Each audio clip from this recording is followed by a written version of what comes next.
नमस्कार दोस्तों, आपका स्वागत है एक बार फिर से आपके अपने YouTube चैनल पर। दोस्तों आज है 30 जनवरी और 30 जनवरी से बनने वाले जितने भी हरियाणा करंट से संबंधित क्वेश्चन आंसर है तो इन सभी के बारे में हम इस वीडियो में डिस्कस करने वाले हैं। Most important question all competition exam in Haryana. तो चलिए दोस्तों शुरू करते हैं। तो दोस्तों आज का फर्स्ट क्वेश्चन है, भारत सरकार के द्वारा पद्म पुरस्कार 2025 की घोषणा की गई है, तो हरियाणा प्रदेश के द्वारा कितने व्यक्तियों को पद्म श्री पुरस्कार से सम्मानित किया जाएगा? तो दोस्तों इसका राइट आंसर रहेगा आपका ऑप्शन नंबर बी, यानी 2 व्यक्तियों को भारत सरकार के द्वारा पद्म पुरस्कार 2025 की घोषणा की गई है, जिसमें से हरियाणा के 2 व्यक्ति हैं जिन्हें पद्म श्री पुरस्कार से सम्मानित किया जाएगा। और ये 2 व्यक्ति कौन कौन से हैं? तो साहित्यकार डॉक्टर संत देसवाल जी और दूसरे हैं पैरालंपिक तीरंदाज हरविंदर सिंह, यानी दो ये व्यक्ति हैं जिन्हें 2025 में पद्म श्री पुरस्कार से सम्मानित किया जाएगा। बात करते हैं पद्म पुरस्कारों के बारे में, यानी 2025 में भारत सरकार के द्वारा कितने व्यक्तियों को पद्म पुरस्कार प्रदान किया जाएगा? तो 2025 में बात करें तो पद्म पुरस्कारों लगभग 139 व्यक्तियों को प्रदान किया जाएगा और इसमें से 7 को पद्म विभूषण, 19 को पद्म भूषण और 113 व्यक्ति है इनको पद्म श्री पुरस्कार से सम्मानित किया जाएगा। इसमें से आपके 2 पद्म श्री पुरस्कार भारत सरकार के द्वारा 2025 में हरियाणा प्रदेश के 2 व्यक्तियों को प्रदान किए जाएंगे। डॉक्टर संतराम देसवाल जी जो साहित्यकार है और इसके अलावा पैरालंपिक जो तीरंदाज हरविंदर सिंह, इन्हें पद्मश्री पुरस्कार से सम्मानित किया जाएगा। यानी 2025 में कुल 23 महिलाओं को पद्म पुरस्कारों से सम्मानित किया जाएगा और इसके अलावा जो 10 व्यक्ति है यानी विदेशी, अनिवासी या फिर भारतीय या भारतीय मूल के व्यक्ति हैं, इन्हें प्रदान किए जाएंगे। इसमें से 13 व्यक्तियों को मरणोपरांत पुरस्कार भी प्रदान किया जाएगा। अब बात कर लेते हैं पद्म पुरस्कारों के बारे में। इसकी शुरुआत कब की गई थी? तो भारत सरकार के द्वारा जो भारत रत्न पुरस्कार है और पद्म पुरस्कार है, इसकी स्थापना भारत सरकार के द्वारा 1954 में की गई थी। शुरू में जो आपके पद्म पुरस्कार है इन्हें पद्म विभूषण पुरस्कारों के नाम से जाना जाता था, यानी इन्हें पहले 3 वर्गों में बांटा हुआ था, पहला वर्ग, दूसरा वर्ग और तीसरा वर्ग। लेकिन 8 जनवरी 1955 में इनका नाम चेंज किया गया, यानी जो आपके वर्ग थे इनका नाम रखा गया, यानी जो पहला वर्ग था इनको पद्म विभूषण, दूसरा वर्ग था पद्म भूषण और जो तीसरा वर्ग था इसको पद्म श्री पुरस्कार प्रदान किया गया। यानी 1954 में शुरुआत हुई और 1955 में जो वर्ग थे इनका नाम पद्म भूषण, पद्म विभूषण और पद्म श्री रखा गया। भारत रत्न पुरस्कार भारत का सर्वोच्च नागरिक पुरस्कार है और इसके बाद आपके जो पद्म पुरस्कार है इनका नाम आता है। भारत रत्न और पद्म पुरस्कार वार्षिक पुरस्कार होते हैं, लेकिन 1978 में और 1989 में, 1978 और 1979 और इसके अलावा 1993 और 1997 में इन्हें निलंबित किया गया था। पुरस्कारों का निर्णय कौन करता है? तो भारत रत्न के मामले में जो व्यक्तियों का नाम जो प्रस्तुत किया जाता है राष्ट्रपति को प्रधानमंत्री के द्वारा प्रदान किया जाता है और ये 1 वर्ष में जो पुरस्कार है, 1 वर्ष में सामान्यतः 3 से अधिक लोगों को यह पुरस्कार प्रदान नहीं किया जाता। यानी जो भारत रत्न पुरस्कार है 1 वर्ष में केवल 3 व्यक्तियों को ही प्रदान किया जा सकता है और ये इन जो किन व्यक्तियों को देना है तो इनका जो नाम है प्रधानमंत्री के द्वारा राष्ट्रपति को प्रदान किया जाता है। पद्म पुरस्कारों के मामले की बात करें तो पद्म पुरस्कारों के मामले में जो विजेताओं के नाम है, जो इनका नाम है पद्म पुरस्कार समिति के द्वारा प्रदान किया जाता है, यानी जिसका गठन हर वर्ष प्रधानमंत्री के द्वारा किया जाता है। पद्म पुरस्कार समिति का जो प्रमुख होता है भारत सरकार के कैबिनेट सचिव होते हैं। पद्म पुरस्कार की 3 श्रेणियां हैं, यानी पद्म विभूषण, पद्म भूषण और पद्म श्री। पद्म विभूषण असाधारण और विशिष्ट सेवाओं के लिए प्रदान किए जाते हैं। पद्म भूषण की बात करें तो ये उच्च कोटि की विशिष्ट सेवाओं के लिए और पद्म श्री विशिष्ट सेवाओं के लिए प्रदान किए जाते हैं। और 2025 में भारत सरकार के द्वारा हरियाणा के 2 व्यक्तियों को पद्म श्री पुरस्कार से सम्मानित किया जाएगा, जिसमें से साहित्यकार डॉक्टर संतराम देसवाल जी है और पैरालंपिक जो तीरंदाज है हरविंदर सिंह, इन्हें पद्म श्री पुरस्कार से सम्मानित किया जाएगा। नेक्स्ट क्वेश्चन है, हरियाणा प्रदेश के किस जिले में सरस मेले का आयोजन किया गया है? तो दोस्तों इसका राइट आंसर रहेगा आपका ऑप्शन नंबर ए, यानी फरीदाबाद जिले में सरस मेले का आयोजन फरीदाबाद जिले में किया जाएगा और इसका जो उद्घाटन है यानी जो शुरुआत की है हरियाणा प्रदेश के वर्तमान जो ग्रामीण विकास एवं पंचायत मंत्री है कृष्णलाल पवार के द्वारा सरस मेले के शुभ आरंभ किया गया है। यानी फरीदाबाद जिले में इसकी शुरुआत की गई है सरस मेले की। यानी सरस मेला आपका कहाँ पर लगता है? फरीदाबाद जिले में।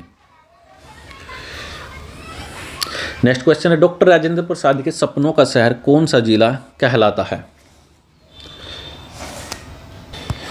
तो दोस्तों इसका राइट आंसर रहेगा आपका फरीदाबाद जिला। यानी डॉक्टर राजेंद्र प्रसाद जो इनका जो सपनों का शहर था फरीदाबाद जिला कहलाता है। नेक्स्ट क्वेश्चन है, नाहर सिंह स्टेडियम का निर्माण कब हुआ था? तो नाहर सिंह स्टेडियम आपका फरीदाबाद जिले में स्थित है और इसका निर्माण 1981 में करवाया गया था। और इसका पुराना नाम क्या था? तो इसका पुराना नाम म्यूर स्टेडियम था। नेक्स्ट क्वेश्चन है, बड़खल झील का निर्माण कब करवाया गया?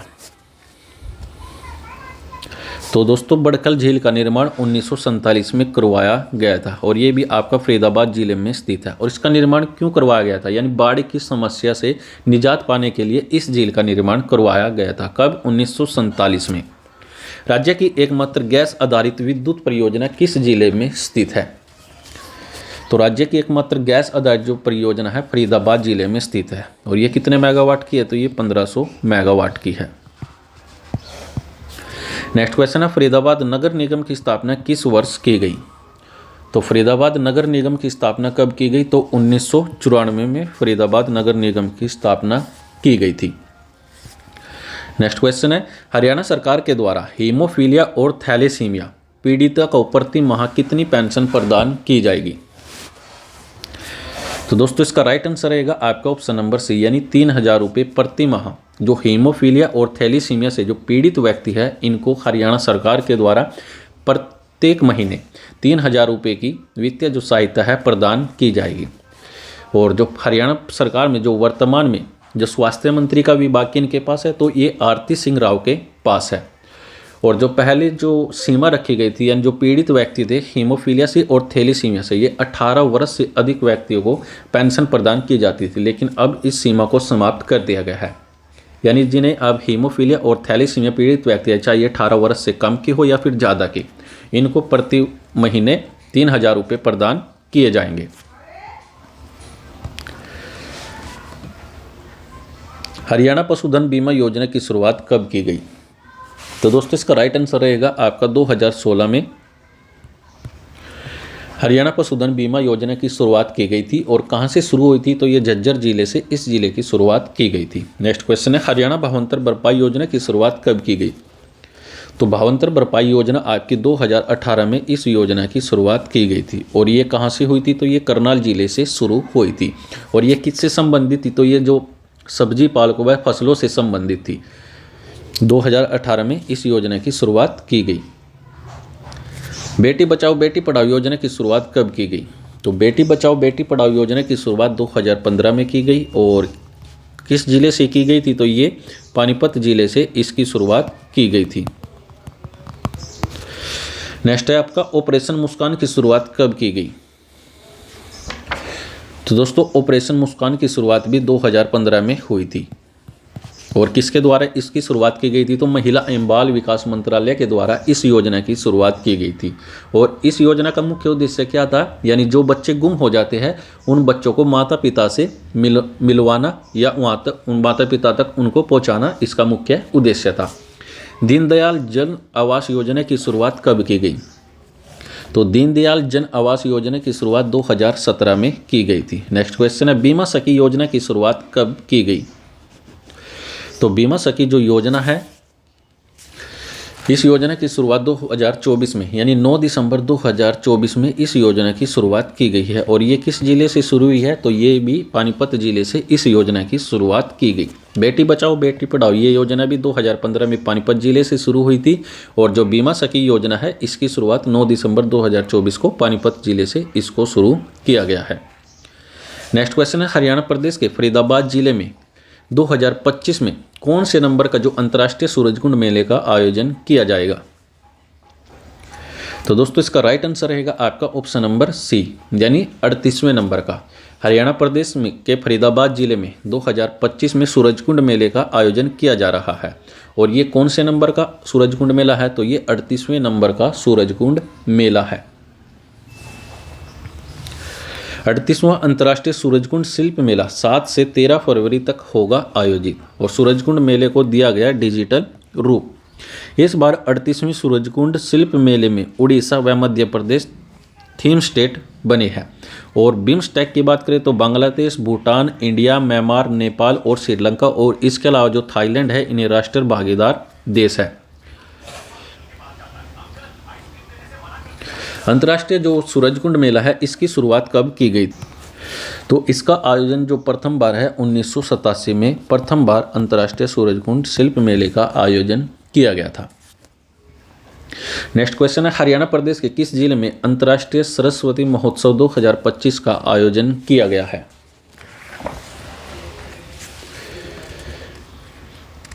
तो दोस्तों इसका राइट आंसर रहेगा आपका ऑप्शन नंबर बी, यानी कुरुक्षेत्र जिले में। हरियाणा प्रदेश के कुरुक्षेत्र जिले में अंतर्राष्ट्रीय सरस्वती महोत्सव 2025 का आयोजन किया गया है।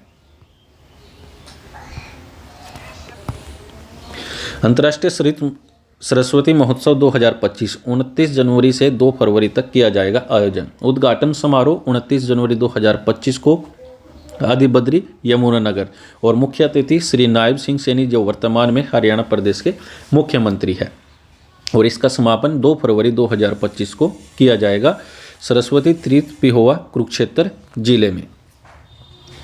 नेक्स्ट क्वेश्चन है, कुरुक्षेत्र विश्वविद्यालय की स्थापना कब की गई थी? तो जो कुरुक्षेत्र विश्वविद्यालय की स्थापना की गई थी 1956 में और इसका उद्घाटन किसके द्वारा किया गया था? तो राष्ट्रपति डॉक्टर राजेंद्र प्रसाद के द्वारा इसका उद्घाटन किया गया था। कुरुक्षेत्र जिले की स्थापना कब की गई थी? तो 1973 में इस जिले की स्थापना हुई थी और इसके अन्य उपनाम है, इसे धर्मनगरी और तीर्थराज के उपनाम से भी जाना जाता है। नेक्स्ट क्वेश्चन है, चंद्रकूप कुआं कहाँ पर स्थित है? तो दोस्तों इसका राइट आंसर रहेगा आपका कुरुक्षेत्र जिले में। चंद्रकूप कुआं कुरुक्षेत्र जिले में स्थित है और इसके निर्माता कौन थे? तो राजा युधिष्ठिर इसके निर्माता थे। नेक्स्ट है, भारत की सबसे बड़ी व एशिया की दूसरी सबसे बड़ी अनाज मंडी कहाँ पर स्थित है?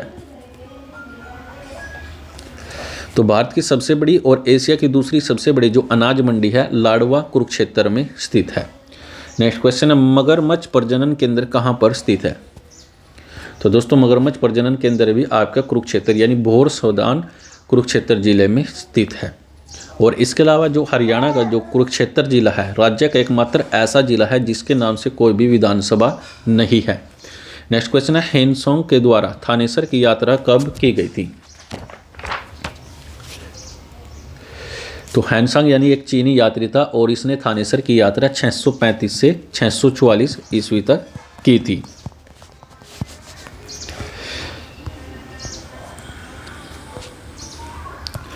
नेक्स्ट क्वेश्चन है जो आप सभी के लिए है, कृपया कमेंट करके जरूर बताएं कि महाभारत में हरियाणा को बहुधन कहा गया है और बहुधन का अर्थ क्या है? हमारे पास 4 ऑप्शन है, देवताओं की भूमि, अनाज की भूमि, अपार धन की भूमि या कृषि भूमि। तो फिलहाल के लिए दोस्तों आज के लिए इस वीडियो में इतना ही।